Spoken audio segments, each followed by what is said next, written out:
Diz assim: 3 dias depois, houve um casamento em Caná da Galileia, e a mãe de Jesus estava ali. Jesus também foi convidado com os seus discípulos para o casamento. Tendo acabado o vinho, a mãe de Jesus lhe disse: eles não têm mais vinho. Mas Jesus respondeu: por que a senhora está me dizendo isso? Ainda não é chegada a minha hora. Então ela falou aos serventes: façam tudo o que ele disser. Estavam ali 6 potes de pedra que os judeus usavam para as purificações, e em cada um cabiam cerca de 100 litros. Jesus lhes disse: encham de água esses potes. E eles os encheram totalmente. Então lhes disse: agora tirem um pouco e levem ao responsável pela festa. Eles o fizeram. Quando o responsável pela festa provou a água transformada em vinho, ele não sabia de onde tinham vindo, por mais que os serventes que haviam tirado a água soubessem. Chamou o noivo e lhe disse: todos costumam servir primeiro o vinho bom, e, quando já beberam muito, servem o vinho inferior. Você, porém, guardou o melhor vinho até agora. Assim, em Caná da Galileia, Jesus deu início a seus sinais. Ele manifestou a sua glória e os seus discípulos creram nele. Depois disso, ele foi a Cafarnaum com sua mãe, seus irmãos e seus discípulos, e ficaram ali não muitos dias. Estando próxima a Páscoa dos judeus, Jesus foi para Jerusalém e encontrou no templo os que vendiam bois, ovelhas e pombas e também os cambistas assentados. Tendo feito um chicote de cordas, expulsou todos do templo com as ovelhas e os bois, derramou o dinheiro dos cambistas pelo chão, virou as mesas e disse aos que vendiam as pombas: tirem estas coisas daqui, não façam da casa de meu pai uma casa de negócio. Os seus discípulos se lembraram que está escrito: o zelo da tua casa me consumirá. Então os judeus lhe perguntaram: que sinal você nos mostra para fazer essas coisas? Jesus lhes respondeu: destruam este santuário, e em 3 dias eu o levantarei. Os judeus responderam: este santuário foi edificado em 46 anos, e você quer levantá-lo em 3 dias? Ele, porém, se referia ao santuário do seu corpo. Quando, pois, Jesus ressuscitou dentre os mortos, os discípulos dele se lembraram que ele tinha dito isso e creram na Escritura e na palavra de Jesus. Estando Jesus em Jerusalém, durante a festa da Páscoa, muitos creram no seu nome quando viram os sinais que ele fazia. Mas o próprio Jesus não confiava neles, porque conhecia a todos, e não precisava que alguém lhe desse testemunho a respeito das pessoas, porque ele mesmo sabia o que era a natureza humana. Capítulo 3. Havia entre os fariseus um homem chamado Nicodemos, um dos principais dos judeus. Este, de noite, foi até Jesus e lhe disse: Rabi, sabemos que o Senhor é mestre vindo da parte de Deus, porque ninguém pode fazer estes sinais que o Senhor faz se Deus não estiver com ele. Jesus respondeu: em verdade lhe digo que, se alguém não nascer de novo, não pode ver o reino de Deus. Nicodemos perguntou: como pode um homem nascer sendo velho? Será que pode voltar ao ventre materno e nascer uma segunda vez? Jesus respondeu: em verdade lhe digo, quem não nascer da água e do Espírito não pode entrar no reino de Deus. O que é nascido da carne é carne, o que é nascido do Espírito é Espírito. Não fique admirado por eu dizer, vocês precisam nascer de novo.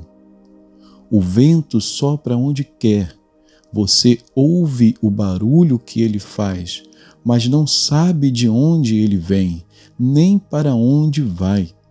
Assim é todo o que é nascido do Espírito. Então Nicodemos perguntou, como pode ser isso? Jesus respondeu, você é mestre em Israel e não compreende estas coisas? Em verdade lhe digo que nós falamos do que sabemos e damos testemunho do que vimos, mas vocês não aceitam o nosso testemunho. Se vocês não creem quando falo sobre coisas terrenas, como crerão se eu lhes falar sobre as celestiais? Ora, ninguém subiu ao céu, a não ser aquele que de lá desceu, o Filho do Homem. E assim como Moisés levantou a serpente no deserto, assim também é necessário que o Filho do Homem seja levantado para que todo o que nele crê tenha a vida eterna. Porque Deus amou o mundo de tal maneira que deu o seu Filho unigênito para que todo o que nele crê não pereça, mas tenha a vida eterna. Porque Deus enviou o seu Filho ao mundo não para que condenasse o mundo, mas para que o mundo fosse salvo por ele. Quem nele crê não é condenado, mas o que não crê já está condenado porque não crê no nome do unigênito Filho de Deus. A condenação é esta: a luz veio ao mundo, mas os homens amaram mais as trevas do que a luz, porque as suas obras eram más. Pois todo aquele que pratica o mal detesta a luz e não se aproxima da luz, para que as suas obras não sejam reprovadas. Quem pratica a verdade se aproxima da luz, para que as suas obras sejam manifestas, porque são feitas em Deus. Depois disso, Jesus foi com os seus discípulos para a terra da Judéia. Ali permaneceu com eles e batizava. Ora, João também estava batizando em Enom, perto de Salim, porque ali havia muitas águas, e o povo se dirigia para lá e era batizado, pois João ainda não havia sido preso. Então surgiu uma discussão entre os discípulos de João e um judeu a respeito da purificação.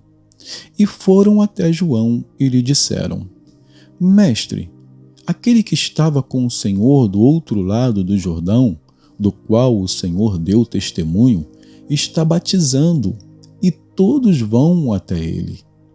João respondeu: Ninguém pode receber coisa alguma se não lhe for dada do céu. Vocês mesmos são testemunhas de que eu disse: Eu não sou o Cristo, mas fui enviado como seu precursor. O que tem a noiva é o noivo. O amigo do noivo que está presente e o escuta se alegra muito por causa da voz do noivo. Pois essa alegria já se cumpriu em mim. Convém que ele cresça e que eu diminua. Quem vem das alturas certamente está acima de todos. Quem vem da terra é terreno e fala da terra. Quem veio do céu está acima de todos e dá testemunho daquilo que viu e ouviu, mas ninguém aceita o seu testemunho. Quem, porém, aceita o testemunho que ele dá, certifica que Deus é verdadeiro. Pois aquele que Deus enviou fala as palavras de Deus, porque Deus não dá o Espírito por medida. O Pai ama o Filho e entregou todas as coisas nas mãos dele. Por isso, quem crê no Filho tem a vida eterna. Quem se mantém rebelde contra o Filho não verá a vida, mas sobre ele permanece a ira de Deus. Vamos então para um novo livro. Nós vamos agora para a segunda carta de Paulo a Timóteo. 2 Timóteo, capítulo 1. Diz assim: Paulo, apóstolo de Cristo Jesus, pela vontade de Deus, conforme a promessa da vida em Cristo Jesus, ao amado filho Timóteo. Que a graça, a misericórdia e a paz da parte de Deus Pai e de Cristo Jesus, nosso Senhor, esteja com você.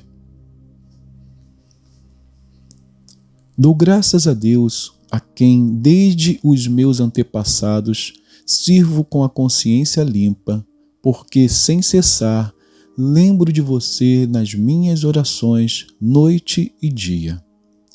Lembro das suas lágrimas e estou ansioso por ver você, para que eu transborde de alegria.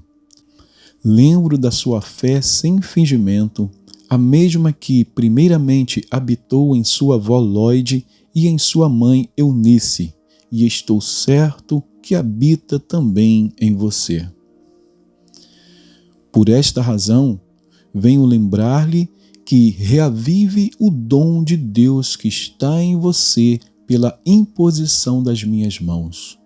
Porque Deus não nos deu espírito de covardia, mas de poder, de amor e de moderação. Portanto, não se envergonhe do testemunho de nosso Senhor, nem do seu prisioneiro, que sou eu.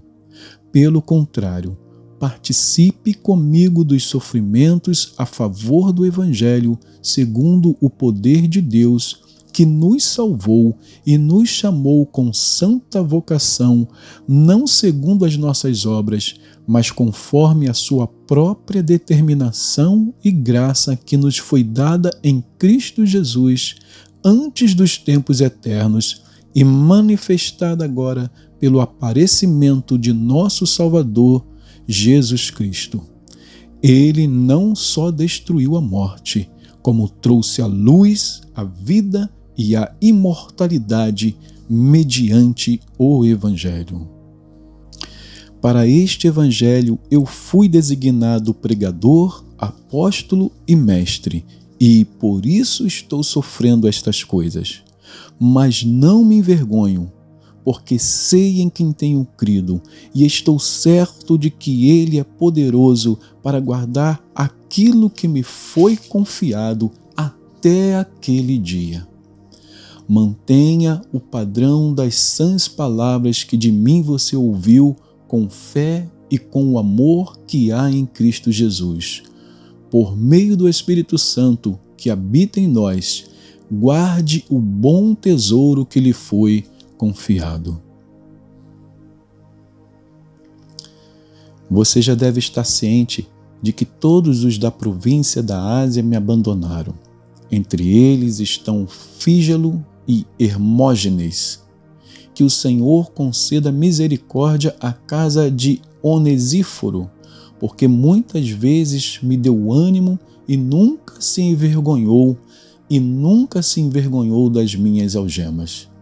Pelo contrário, quando chegou a Roma, me procurou com persistência até me encontrar. O Senhor lhe conceda que, naquele dia, ache misericórdia da parte do Senhor.